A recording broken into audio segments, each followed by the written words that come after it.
Well, let's speak now with photojournalist Motaz Zeze, a Palestinian photojournalist who documented the first months of the conflict. He joins me here live in Doha. Motaz, it's really good to speak with you. I spoke to you as well soon after you were evacuated from Gaza and you were exposed to the horrors of this conflict. I just want to first get your emotions and feelings right now, how you feel knowing that there might be this ceasefire that could hold and bring an end to this conflict. First, thank you for having me, Ella. And just before I start to talk to you about this, I want to use this moment to thank the state of Qatar, the Emir of Qatar, the Prime Minister, the Minister newe for all the efforts and the help for my people.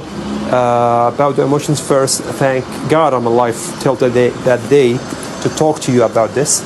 As I saw you talking about the hostages or the prisoners, the Israeli prisoners who are 94, but nobody talked about the 17,000 Palestinians who've been kidnapped by Israeli occupation from Gaza and took to Nakab and other Israeli prisons. Nobody talked about the people who are missed till now, the thousands of people. Nobody talked about why the international law doesn't work for Palestinians. I want to talk about the numbers we just saw on the TV. The 46, it's not accurate. At least now more than 70 or 80,000 people have been killed. And there's a lot, thousands of people are missed.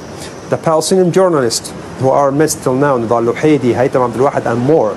The Dr. Hussam Abu Safiya, who have been kidnapped and nobody knows where is he till now. Israeli occupation took him in a tank and nobody knows where is he. Why nobody at least give her some respect for our blood, the thousands of people, not just dozens of Israeli prisoners, no. The thousands of the lives of Palestinians who are now, nobody knows where are they. At least when the Israeli prisoners go out, and like in the hostages changing between Hamas and Israeli occupation, when the Israeli go out from Gaza, he go out like fat, smiling, in a good health. But when the Palestinians go out from the prison, after being kidnapped, after being being under torturing for like days and days, he's like, some of them went out from the prisons and they died after. Some of them went out and found their families have passed. So why you don't talk about this as like if you talk about the numbers, there are thousands of Palestinians. Nobody knows anything about them. You just spoke about the death toll of the Palestinians killed in Gaza throughout the course of this conflict.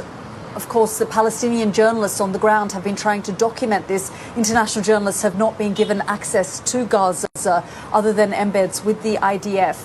When you look at the images of Gaza today, buildings flattened, people left homeless, 100,000 people missing under buildings, under rubble. What kind of Gaza do you think, if you are ever able to go back, do you think that you will return to? I'm gonna return. Yeah, sell my home. And but unfortunately, I'm not going back to Gaza that I raised in, and I know the street, and I know the building, I know everything, every details there. If we are talking about rebuilding Gaza, let's just start building a new Gaza from the beginning. There is no like rebuilding, or because there's nothing left. Maybe I have some hope for Gaza for the future, but at the meantime, we can't be so hopeful because the agreement will start on Sunday.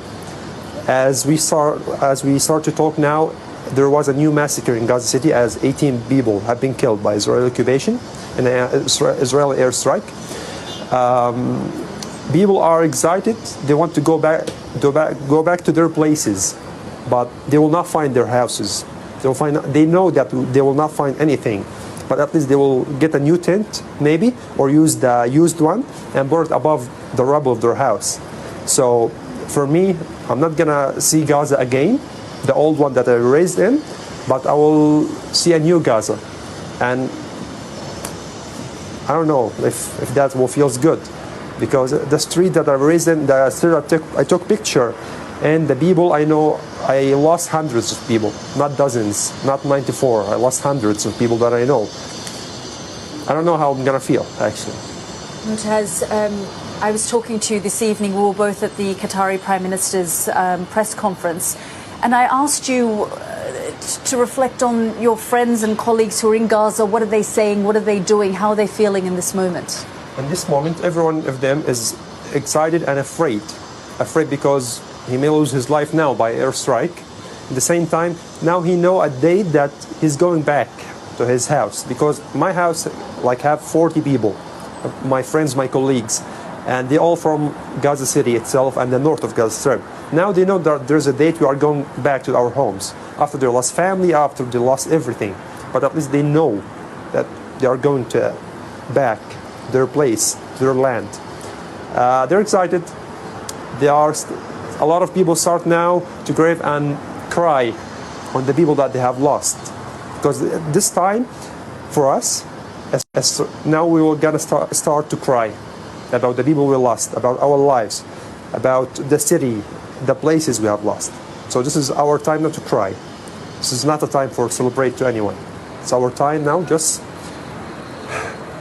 to imagine what happened to us, and the world watch a genocide.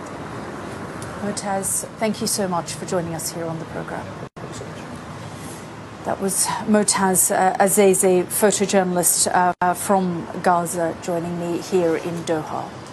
Now,